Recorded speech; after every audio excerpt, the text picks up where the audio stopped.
ఆయన చేసిన అద్భుత ఆశ్చర్యకార్యం ఏంటంటే మరి ఈరోజు ఈ దినాన మా హస్బెండ్ కథలు వెళ్ళి అక్కడ జాబ్ చేయడానికి పంపించిన విధానాన్ని కొందరు ఆచరించుకుంటున్నాను.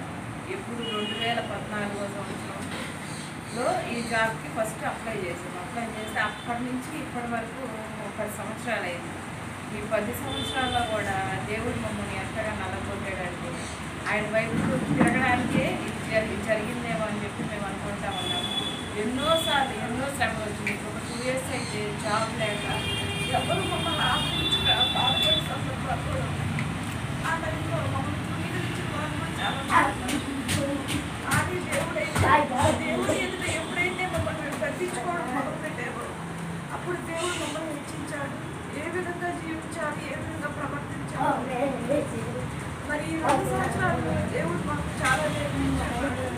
ఎప్పుడైతే మమ్మల్ని తగ్గించుకోవడం స్టార్ట్ చేసిందో దేవుడు మమ్మల్ని హెచ్చించిన వీటిని బట్టి వందనాలు చెల్లించుకుంటున్నాను. మరి దేవుడు ఒకటే మమ్మల్ని అయితే అందరూ తృణీకరిస్తూ ఉన్నారు తండ్రి. నమ్మకాలు తండ్రి అందరూ తృణీకరించారు. కానీ నువ్వు మమ్మల్ని జ్ఞాపకం చేసుకున్నటువంటి దేవుడే మరి బిడ్డల విషయంలో చూడకపోతే ఎంతో మంది ఎన్నో మాటలు అన్నారు. అసలు చెప్పలేదు ఆ మాటలు కూడా. కానీ నీవే రోజు వాళ్ళు గొప్పవారిగా చేస్తావు అన్న అయితే నమ్ముతుంది ప్రభు అని ఆయన అడిగాను. మరి ఇప్పుడిప్పుడే దేవుడు వారి జీవితంలో అద్భుత కార్యాలు చేస్తా ఉన్నాడు.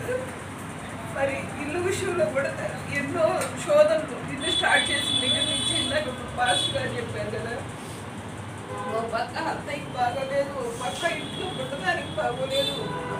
అంటే ఒకే రోజులో 2 సార్లు ఫిట్స్ వచ్చినాయి. అసలు ఎందుకు వచ్చినాయో మాకైతే తెలియదు అసలు. కానీ ఆయన వైపే చూసాము. అసలు ట్యాబ్లెట్ వేయడానికి కూడా లేవు ఇంట్లో. ఒకసారి అయితే నాకు పక్కన వెళ్ళేటప్పుడు ట్రైన్లో ట్యాబ్లెట్స్ కూడా పెట్టలేదు. కానీ ప్రభు ఆ బిడ్డను కాపాడని వెళ్ళిపోతారు.